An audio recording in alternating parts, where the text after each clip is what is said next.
આપણે જે સમગ્ર સનાતન હિન્દુ સમાજ દ્વારા જે આયોજન કરવામાં આવ્યું હતું એમાં સંગઠનની આગેવાની નીચે જે સરદાર વલ્લભભાઈ સ્ટેચ્યુથી લઈને જે નહેરુ ગેટ ચોક લગીને મૌન રેલી કરવામાં આવી હતી. ત્યારબાદ જે સૂત્રોચ્ચાર કરીને જે આતંકવાદીના પુતળા દહનનો કાર્યક્રમ કરવામાં આવ્યો હતો એમાં સમગ્ર હિન્દુ સમાજ જોડાયેલી હતી અને સમગ્ર હિન્દુ સંગઠન જોડાયેલા હતા.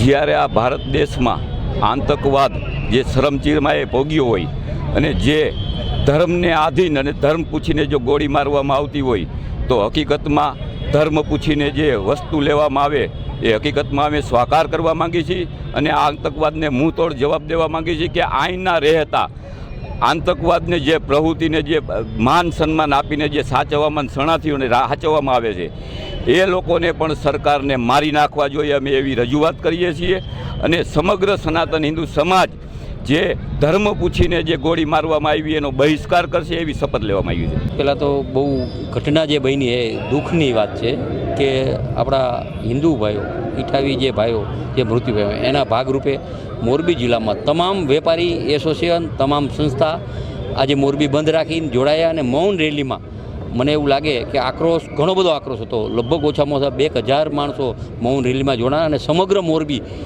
એની મેરાએ ભાવનાથી જે બંધ રાખ્યું છે એ બહુ મોટી વાત છે. અને બીજું આ જે બન્યું છે એને સમગ્ર મોરબી જિલ્લો વખોડી કાઢે છે.